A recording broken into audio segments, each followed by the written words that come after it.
Este último domingo de junio, por primera vez en nuestra historia, el gobierno hará una consulta popular en todo el país. Para preguntarle al pueblo si quiere una nueva constitución.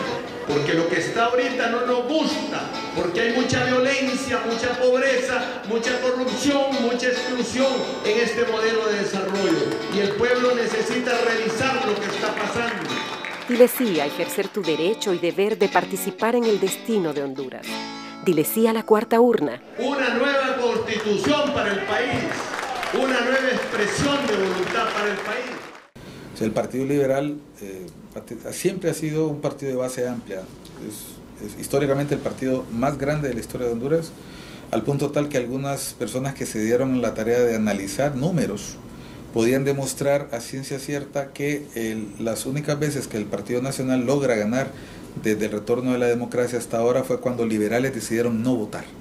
O sea, así de fuerte era el Partido Liberal, un partido que era capaz de conjuntar dentro de sus filas desde los sectores de izquierda que nunca encontraron cabida en otras opciones partidarias. Bueno, recordemos figuras históricas en los 80 que intentaron una lucha por partidos independientes, pero que terminaron aceptando que la única opción de participar en política era el Partido Liberal, y con esto hablo desde un recordado Aníbal Delgado Fiallos hasta el grupo que rodeó al presidente Zelaya. Estamos hablando de personas que militaron abiertamente en la izquierda hondureña, universitaria e incluso algunos revolucionaria y en la clandestinidad. Hay que entender el contexto histórico en el cual surge el Partido Liberal, en el contexto histórico de los partidos liberales y conservadores, las ideas liberales que ya habían sido defendidas por Celio Arias sin que existiese propiamente el partido constituido. Ya se había impulsado a través del ideólogo Ramón Rosa la reforma liberal, Marco Aurelio Soto también, y surge el Partido Liberal como un partido defensor de las tesis republicanas, de las tesis defendidas por la Ilustración y surgidas a través de la Revolución Americana y la Revolución Francesa. A partir de ahí, obviamente con las limitaciones del accionar político de nuestro país, las convulsiones internas, las guerras civiles, los derrocamientos constantes, imposibilitó que los partidos se consolidaran como instituciones. Cuando nosotros vemos en el caso del 24, y aquí me voy a atrever a hacer una elucubración, estamos hablando de una sociedad hondureña que viene del siglo XIX, estamos en una sociedad que busca conformar el Estado hondureño. Todavía el país no se le puede llamar país realmente, eran regiones controladas por caudillos rurales, y había una resistencia permanente de esa ruralidad a someterse a los dictados de la modernidad que se quería crear, una lógica de un Estado que tiene ministerios, que tiene impuestos, que tiene fuerzas del orden. Y durante buena parte del gobierno de Carías, por ejemplo, el gobierno de Gálvez y el mismo gobierno de Vidal Morales, realmente uno de los grandes desafíos era poder ponerle cerco a ese carácter liberal, libre, lo hago hasta con doble intención, del hondureño, que hizo que Honduras fuera una comarca con dificultades para ser gobernada en la colonia y muy complicada de controlar en la época independiente. ¿Qué andas haciendo a esta hora por aquí hoy? Pues nos despacharon temprano hoy. Hola, padrino. Hola, mamá. Le mandé un regalito a mi papi. Sí, es necio usted, ¿verdad, diputado?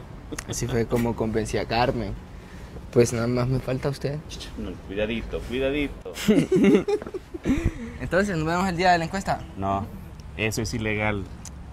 No, hombre, don Moncho. El Congreso Nacional aprobó la Ley de Participación Ciudadana. Eso hace legal esta encuesta. Ilegales los que han venido violando la Constitución. Parecí también. Sí, don Moncho.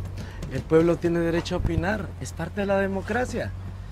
Esto del 28, nadie lo para. El pueblo es el que manda. Ya ve, padrino, vamos a la encuesta. Usted solo tiene que decir sí o no. ¿Cuál es el miedo? ¿Quién dijo miedo? El 28 es la fecha, ¿verdad? Le quedó chiquita.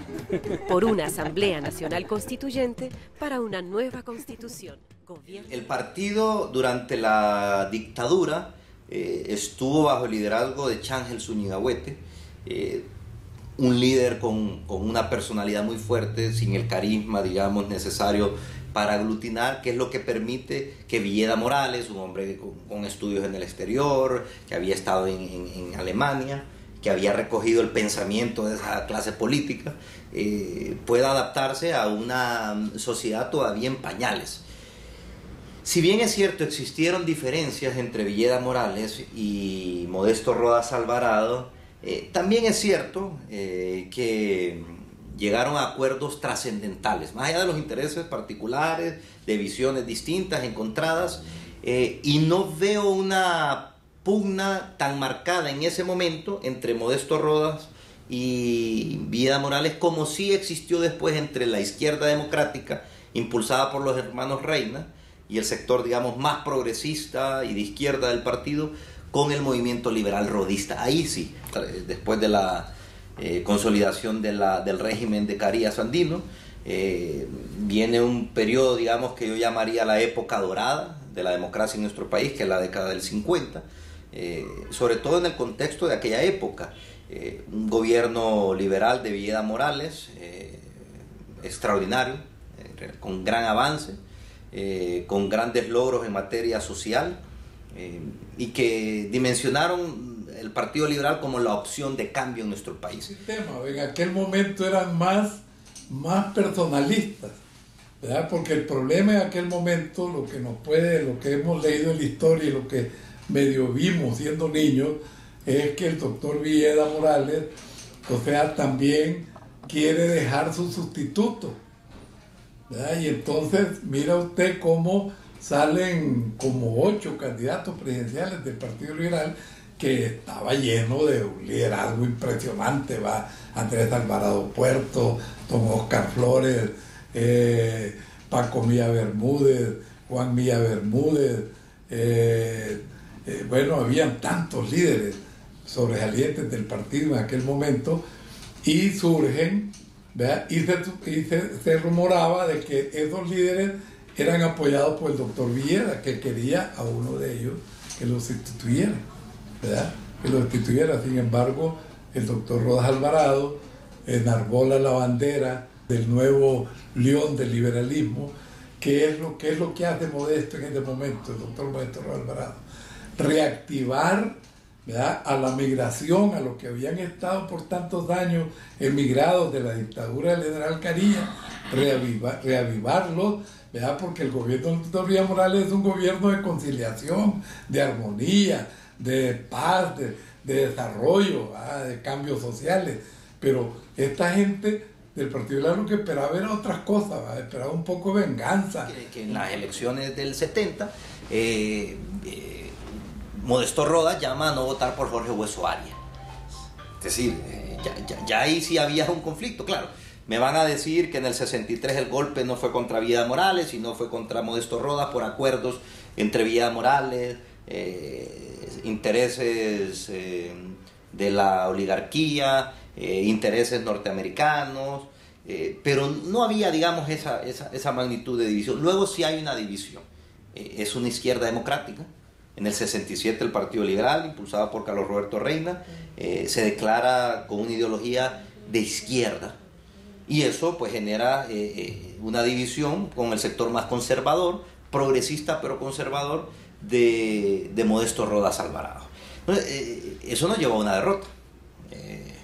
Perdemos las elecciones con un gran candidato como lo era Jorge Hueso Arias, y eso impide que el partido se alce con esa victoria, que probablemente hubiera permitido un gobierno mucho más estable que el de Monchito Cruz. Sin embargo, esas divisiones, a pesar de la existencia de las mismas, nos llevaron 10 años después al retorno de la democracia y fuimos exitosos electoralmente. El liberalismo siempre tuvo un amplio espectro. Había una línea más de izquierda, progresista, había una línea de derecha, pero al final ambas convergían en un solo punto, y eso es lo que aglutinaba a las grandes mayorías. Por eso era un partido eminentemente mayoritario, un partido que aglutinaba diferentes luchas sociales, como la del 54, Eso es lo que va generando que el partido aglutine a una gran cantidad de simpatizantes y militantes. No obstante, en el 2009 se fracciona y esa ala progresista más de izquierda queda de un lado y el partido se divide, ¿no?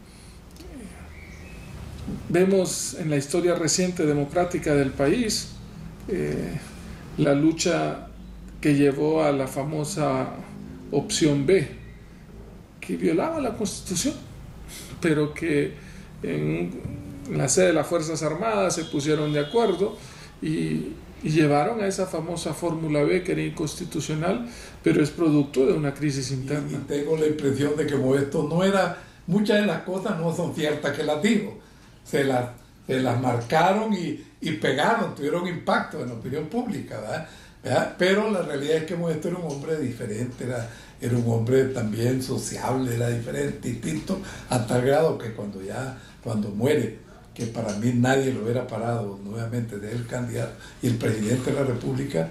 Revisas la constituyente de 1957 y revisas los principales protagonistas de la crisis del 63, son los mismos nombres del 2009, con la excepción que ahora son los hijos y las hijas.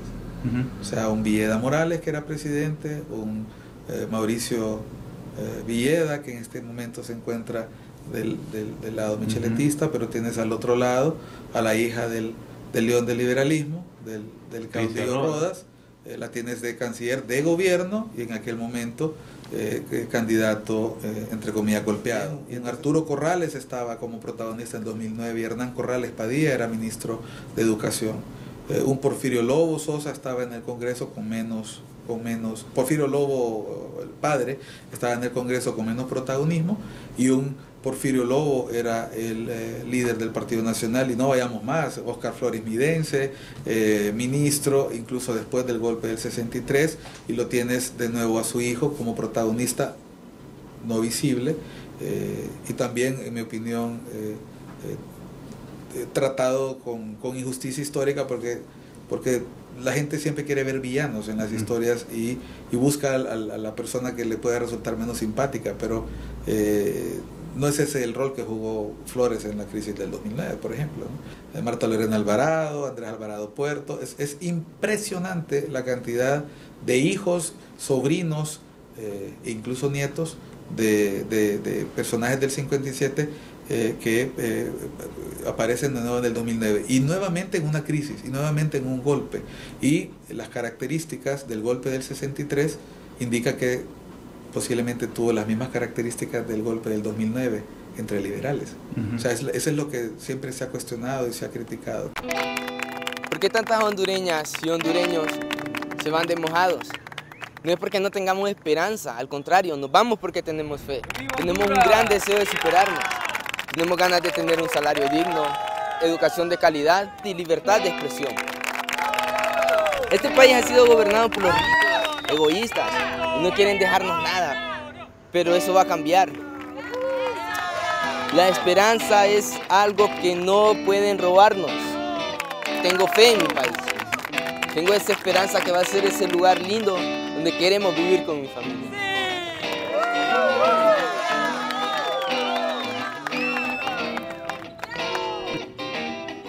El próximo 28 de junio, hondureñas y hondureños podrán expresarse y decidir sin intermediarios. Eso es una encuesta de opinión. No hay duda.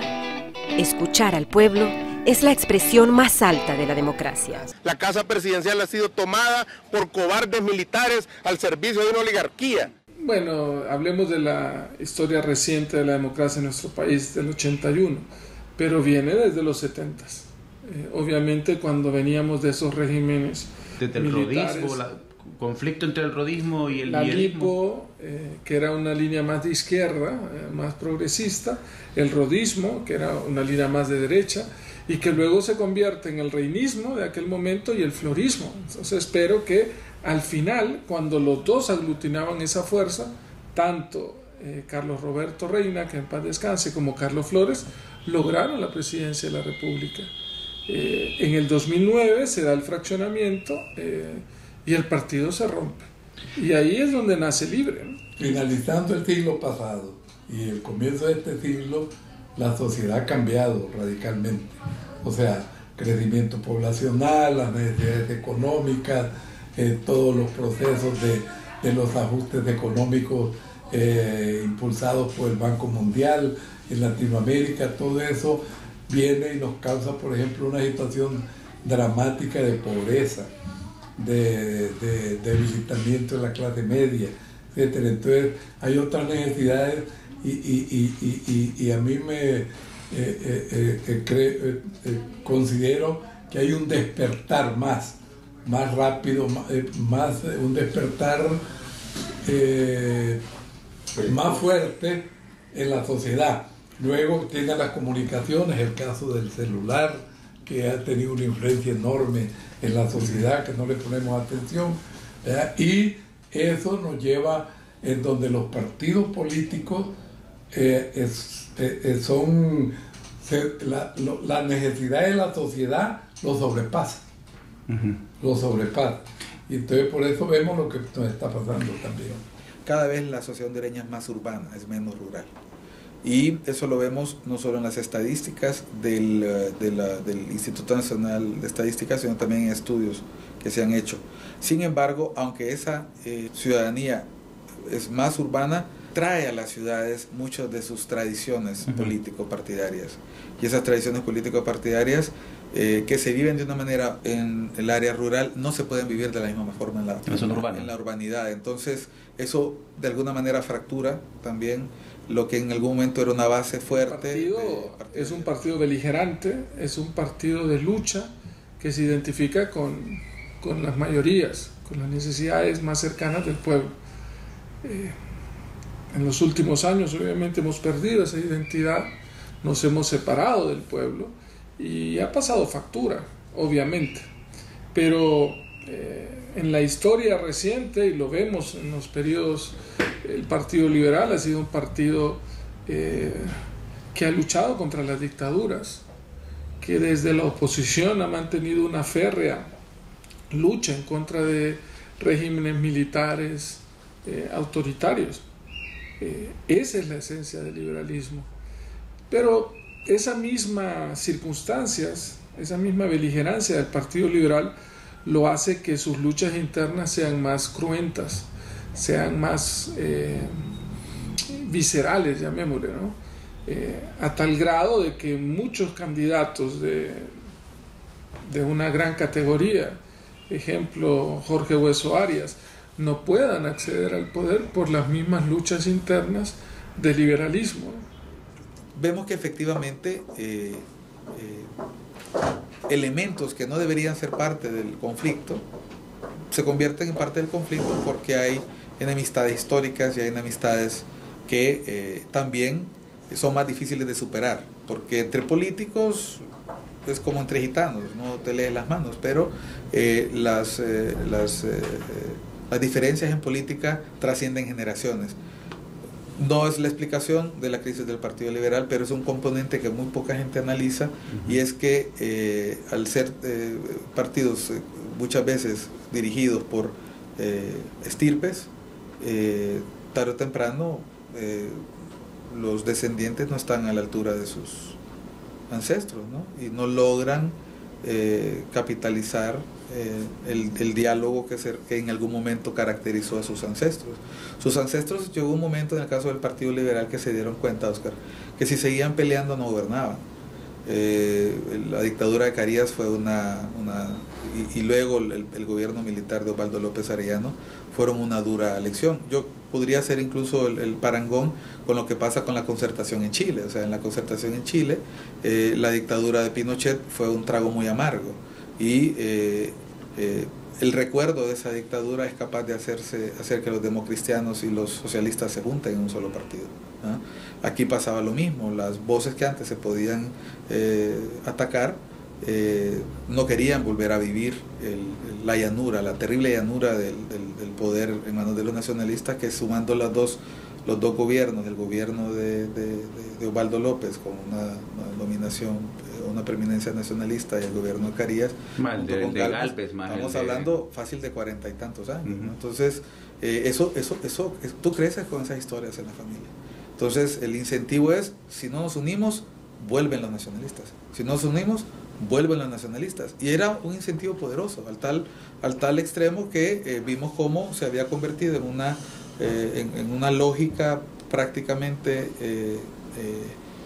irreductible el que los liberales gobernaran 2 periodos, los nacionalistas 1, gobernaran 2 periodos, y se encaminaban a una nueva vuelta de rueda cuando pasó el golpe de Estado. Ahora, en el caso del Partido Liberal podemos reconocer que en cada uno de esos 2 periodos, uno de los gobiernos representaba el ala más conservadora, así podemos verlo en el caso de Celso Córdoba. Ascona de una u otra manera representaba la disidencia, la voz emergente, los nuevos liderazgos. Llega Callejas con una visión reformista, se opone al antiguo zuniguismo. Viene luego el gobierno del doctor Reina, representa esa visión progresista del Partido Liberal, pero luego el péndulo se mueve un poco a la derecha, centro-derecha, con el rodismo, paradójicamente el rodismo de Carlos Flores. Vuelven los nacionalistas también con un candidato de corte paulinista, que es como la visión reformista anticachureca del Partido Liberal, del Partido Nacional, y luego vuelves con el candidato Mel, que representaría esa visión centro-izquierda, y venía Elvin Santos, y venía el péndulo hacia la derecha, y eso se trunca porque no hubo la capacidad de, vamos a ver, se introdujeron elementos nuevos en la crisis. Que las crisis de los partidos dentro del Partido Liberal, como tú bien has dicho, han generado otros partidos. La primera genera al Partido Nacional de una crisis del Partido Liberal. Y recientemente el Partido Libre nace de una crisis interna también del Partido Liberal. Hay una evidente crisis del mismo modelo de producción que durante mucho tiempo sustentó la base de apoyo del Partido Liberal, que en mi opinión está reformulándose, y lo vemos en la última elección. No es casual que sea en la franja norte del país, donde siempre fue fuerte el Partido Liberal y donde siempre hubo preeminencia liberal, que los antiguos militantes del Partido Liberal y los desafectos de la política encuentren nuevamente un incentivo en enfrentar lo que se podría denominar el enemigo nacionalista, ¿no? Entonces, es un reposicionamiento que podemos explicar no solo por el agotamiento de ese modelo que era capaz de administrar el disenso interno del Partido Liberal, sino que llega un momento en que no puede verse más alimentado por nuevas generaciones que tienen poca memoria histórica de lo que representó en su momento la llanura del poder. Será esa llanura del poder la que eventualmente haga que la unidad pueda volver a surgir, y lo vimos en la última elección.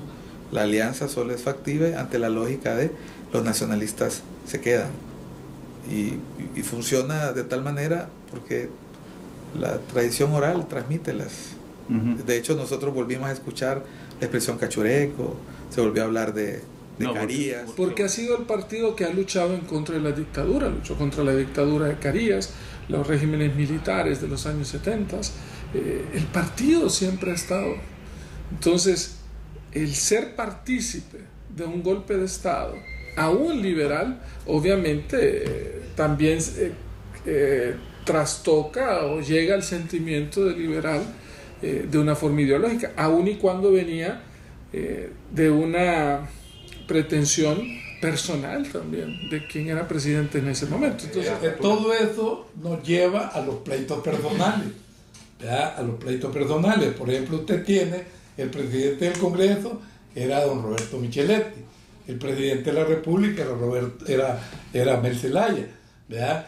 Si ustedes se acuerdan, hay un momento en Latinoamérica había una corriente muy fuerte de apoyar económicamente a los partidos políticos para fortalecerlos institucionalmente, que estaban debilitados, ¿verdad? Y en eso hay estudios muy serios en el PNUD, en donde los hicimos los 5 partidos de Honduras, ¿verdad? Estando ahí la UD, el Pino, la Democracia Cristiana, Partido Nacional y Partido Liberal, ¿verdad? En donde entonces había esa corriente, y desde aquel momento nosotros quisimos lograr que el Congreso aprobara una cantidad de dinero para cada partido, para fortalecerlo institucionalmente, porque estábamos debilitados.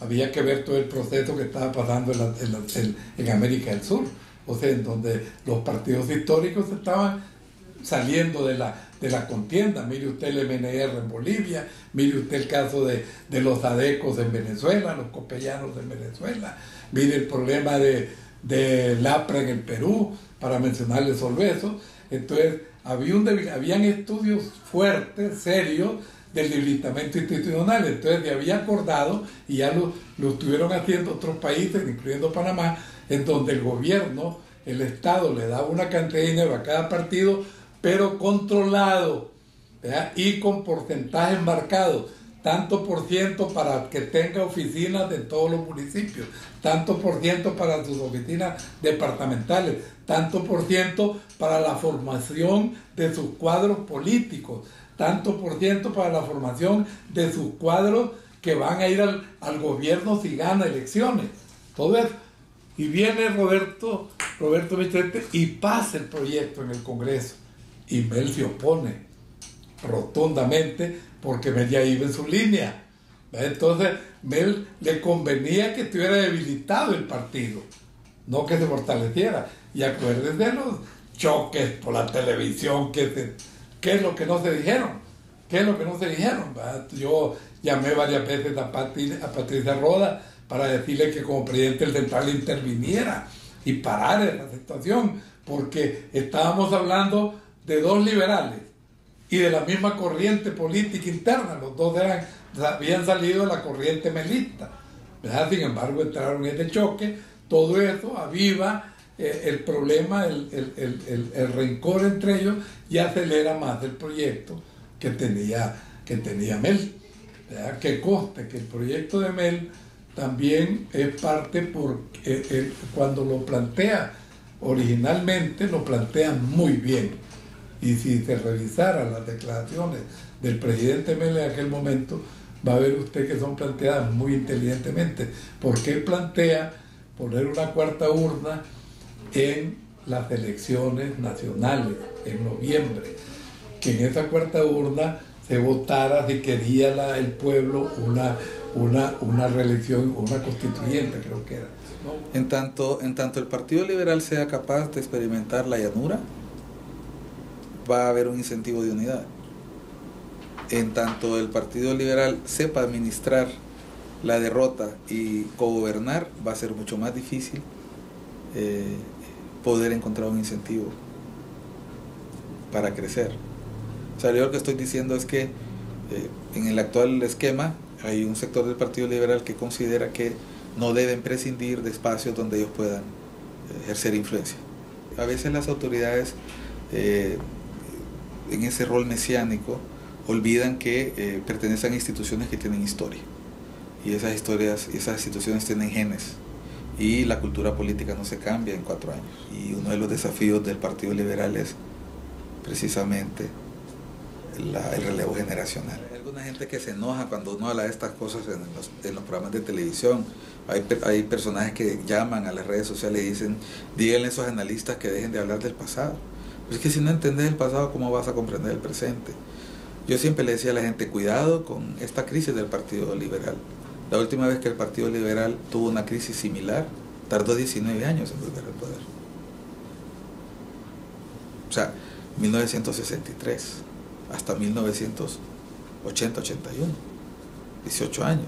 O sea, yo veo muchos paralelismos, ¿no? O sea, la animosidad que existe entre los bandos. El boicot a la candidatura de Jorge Hueso Arias había pasado recién 8 años.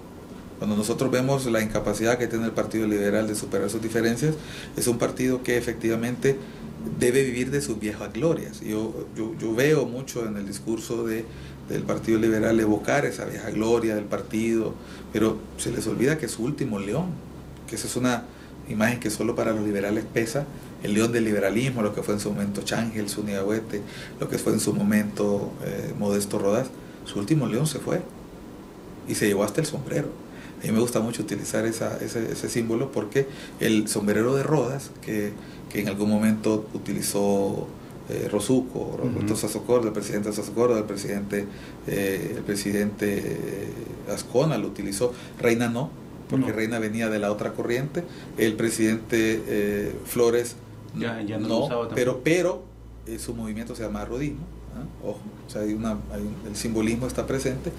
Y el que hereda el sombrero es el presidente Zelaya, y además en un acto público. Aquí está el sombrero de Rodas, y yo le decía la vez pasada a un miembro del Partido Liberal que se quedó con la boca abierta, el símbolo del poder del Partido Liberal se lo llevó el presidente Zelaya, que es el sombrero del caudillo, ¿no? Y es tan poderosa la imagen que en el mismo Libertad Fundación se utiliza. Entonces, yo estoy queriéndote introducir algunos elementos que la gente, que pueden parecer anecdóticos, pero que nos indican que los resentimientos en el Partido Liberal no solo cuestan un partido nuevo, como lo hemos visto en el pasado, sino que cuestan elecciones y cuestan mucha desunión. Muchas veces el Partido Liberal no logró su unidad hasta que el caudillo moría. Y con eso me refiero a la muerte de Changel, a la muerte de Rodas, y no quiero sugerir que pueda significar la muerte de otro, pues, pero el Partido Liberal, para poder lograr su unidad, siempre debía trascender la muerte del último caudillo.